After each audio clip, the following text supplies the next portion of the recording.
پوچھا جائے گا کہ تو نے جوانی کیسے گزاری۔ دعا کرو کہ قیامت کے دن جب ہم سے سوال ہو تو ہمارے جوان اس کا جواب یہ دے، مالک ہماری جوانی سجدوں میں گزری تھی، ہماری جوانی تیرے دین کی نوکری کرتے ہوئے بسر ہوئی، ہماری جوانی قرآن کی دعوت دیتے ہوئے گزری،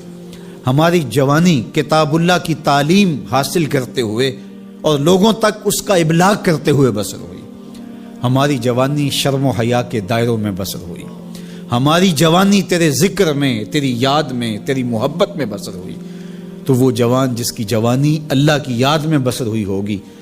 تو پھر وہ اللہ کو عرض کرے گا کہ مالک جوانی تو تھی، شباب کی جولانیاں تو تھی، میرے معاصر، میرے ہم عمر شباب کی لذتوں میں کھوئے ہوئے تھے، لیکن مالک میری پیشانی سجدے میں تیرے حضور جھکتی تھی اور میری آنکھیں تیرے حضور آنسوں کا خراج پیش کرتی تھیں، پھر میرا مالک اس جوان کو کتنی کرم نوازیوں سے مالا مال کرے گا۔ جوانوں کو جو اس وقت میرے مخاطبین ہیں، میں کہوں گا کہ اپنی جوانی کو اتنا ستھرا اور پاکیزہ بنا لو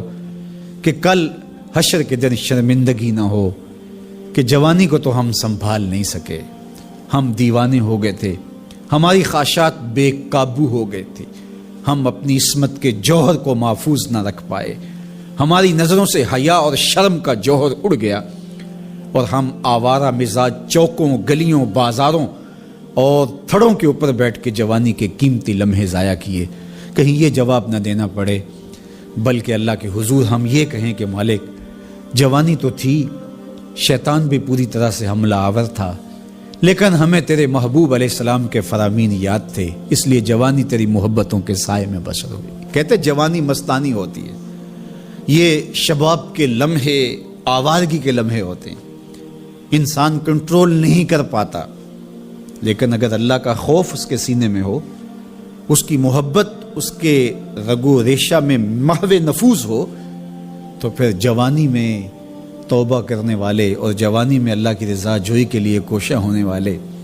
اللہ کی خاص رحمتوں اور کرم نوازیوں سے مالا مال ہوتے ہیں۔ ارشاد فرمائے ان شباب ہی فیما ابلا ہو، جوانی کے بارے میں پوچھا جائے گا کہ جوانی کہاں بسر ہوئی۔ بعض نے یہاں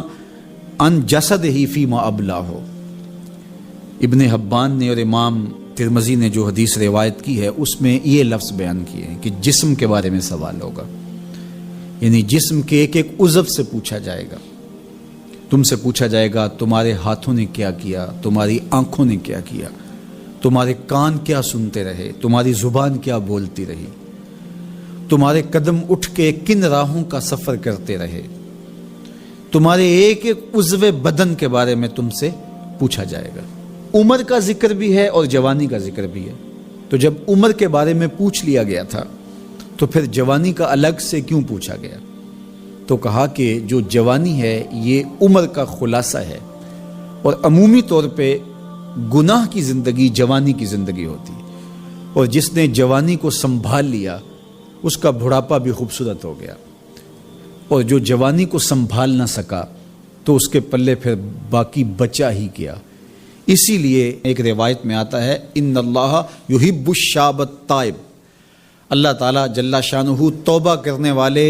جوان سے بہت زیادہ محبت فرماتا ہے۔ نوجوان شخص جب توبہ کرتا ہے خوشی سے اللہ کا عرش بھی جھومنے لگتا ہے، فرشتے بھی آفریں آفریں کرنے لگتے ہیں، یہ کون شخص ہے؟ تو جوانی کی توبہ اللہ کو بہت محبوب ہے، اسی لیے ارشاد فرمایا گیا کہ وَشَابٌ نَشَأَ فِي عِبَادَةِ اللَّهِ، وہ جوان جس کی جوانی اللہ کی عبادت میں گزرتی ہے، کل قیامت کے دن جب کوئی سایہ نہیں ہوگا اللہ اس جوان کو اپنے عرش کا ٹھنڈا سایہ عطا فرمائے۔